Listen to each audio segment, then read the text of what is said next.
আজ বানিয়ে নেব একদম নরম তুলতুলে সুজির রসপুলি পিঠা, যা মুখে দিলে মিলে যাবে আর স্বাদ মুখে লেগে থাকবে। চাইলে এই পদ্ধতিতে এই পিঠা রেসিপিটি বাড়িতে বানিয়ে দেখতে পারেন। তো এই পিঠা রেসিপিটি বানিয়ে নেওয়ার জন্য কড়াইয়ের মধ্যে 150 গ্রাম মতো সুজি নিয়ে নিয়েছি আর অল্প কিছুক্ষণ নাড়াচাড়া করে ভেজে নিচ্ছি। যখন এই সুজিটা থেকে ভাজা স্মেল বের হয়ে আসবে তখন গ্যাসের ফ্লেম বন্ধ করে নিয়ে এবারে সুজিটা একটা পাত্রের মধ্যে ঢেলে রেখে দিচ্ছি। এবার একটা মিডিয়াম সাইজের নারকেলের অর্ধেকটা মতো কুড়ে নিয়েছি, তারপর মিক্সিতে অল্প একটু মিহি করে বেটে নিয়েছি। এবার এই বাটা নারকেলের মধ্যে দিয়ে দিচ্ছি 200 গ্রাম মতো পাটালি গুড়। পাটালি গুড়টা অল্প একটু ছোটো ছোটো করে ভেঙে নিয়েছি। এবার এই কোয়ানো নারকেলের মধ্যে খুব ভালোভাবে এটা মিশিয়ে নিচ্ছি। পাটালি গুড় এবং কোয়ানো নারকেল অল্প কিছুক্ষণ খুব ভালোভাবে মিশিয়ে নিয়েছি। এবার যে সুজিটা আমি ভেজে রেখেছিলাম সুজিটা এর মধ্যে দিয়ে দিচ্ছি। তো সুজি দেওয়ার পর সব উপকরণগুলো একসাথে মিশিয়ে নিয়ে এবার এর মধ্যে অল্প অল্প করে দুধ দিয়ে খুব ভালো মিশিয়ে নিচ্ছি আর একটা ঘন মিশ্রণ তৈরি করে নিচ্ছি। তো এর মধ্যে পরিমাণ মতো অল্প অল্প করে দুধ দিয়ে খুব ভালোভাবে মিশিয়ে একটা ঘন মিশ্রণ তৈরি করে নিয়েছি। এবার এর মধ্যে দিয়ে দিচ্ছি অল্প পরিমাণে লবণ, যাতে করে এর মধ্যে স্বাদের ব্যালেন্সটা ঠিক থাকে। এবার এই লবণটা এই মিশ্রণটার সাথে মিশিয়ে নিয়ে মিশ্রণটা কড়াইয়ের মধ্যে নিয়ে নিয়েছি আর গ্যাসের ফ্লেম লোতে রেখে অনবরত মিশ্রণটা নাড়াচাড়া করে নিচ্ছি। তো বেশ কিছুক্ষণ সময় ধরে গ্যাসের ফ্লেম লোতে রেখে মিশ্রণটা খুব ভালোভাবে নাড়াচাড়া করে নিচ্ছি। তারপর দেখুন খুব সুন্দরভাবে একটা ডো তৈরি হয়ে গেছে। এবার এই ডোটা একটা পাত্রের মধ্যে নিয়ে নিচ্ছি আর অল্প একটু ঠান্ডা করে নিচ্ছি।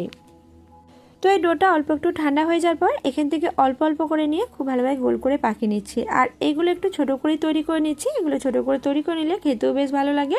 তো এগুলো খুবই নরম তুলতুলে হয় আর এগুলো পাকিয়ে নিতেও কিন্তু খুবই সুবিধা। তো দেখুন এগুলো দেখতে কতটা সুন্দর লাগছে আর এগুলো পাকিয়ে নেওয়ার পর দেখুন অনেকটাই কিন্তু ছোট নারকেল নাড়ুর মতো দেখতে লাগছে, খুবই ভালো লাগে দেখতে এগুলো। এবার এগুলো তৈরি করে নেওয়ার জন্য আমি এখানে বেশ কিছুটা পরিমাণে দুধ গরম করে নিয়েছি। তো এই পিঠাটা বানানোর জন্য আমি এখানে মোটামুটি 500 মিলিলিটার মতো দুধ নিয়ে নিয়েছি আর দুধটা উষ্ণ গরম হয়ে যাওয়ার পর এবার এর মধ্যে দিয়ে দিচ্ছি বেশ কিছুটা পরিমাণে গুঁড়ো দুধ আর সাথে দিয়ে দিচ্ছি 2টো থেতো করা এলাচ। তো এবার দুটো উপকরণ খুব ভালোভাবে এই দুধের সাথে মিশিয়ে নিচ্ছি। তো গুঁড়ো দুধ এবং এলাচ খুব ভালোভাবে দুধের সাথে মিশিয়ে নিয়ে দুধটা খুব ভালোভাবে গরম করে নিয়েছি। এবার যে পিঠাগুলো গোল গোল করে পাকিয়ে রেখেছিলাম এই পিঠাগুলো এর মধ্যে দিয়ে দিচ্ছি আর এগুলো দেওয়ার পর গ্যাসের ফ্লেম লো টু মিডিয়ামে করে বেশ কিছুক্ষণ এগুলো খুব ভালোভাবে ফুটিয়ে নিচ্ছি। তো দুধের মধ্যে পিঠাগুলো দেওয়ার পর বেশ কিছুক্ষণ ফুটিয়ে নিয়েছি আর এই সময় মিষ্টির জন্য কিন্তু আমি গুড় বা চিনি এর মধ্যে কোনো কিছুই দিইনি। এবার গ্যাসের ফ্লেম বন্ধ করে দিচ্ছি আর এর মধ্যে দিয়ে দিচ্ছি 1/4 কাপ মতো খেজুরের গুড় বা নলেন গুড়।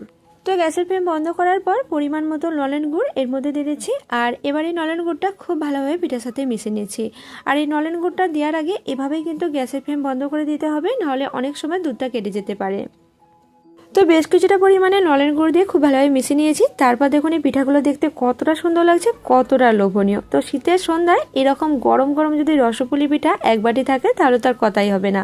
তো চাইলে বাড়িতে এইভাবে একবার সুজির রসপুলি পিঠা বানিয়ে দেখতে পারেন আর রেসিপিটি কেমন লাগলো অবশ্যই কমেন্ট করে জানাতে ভুলবেন না।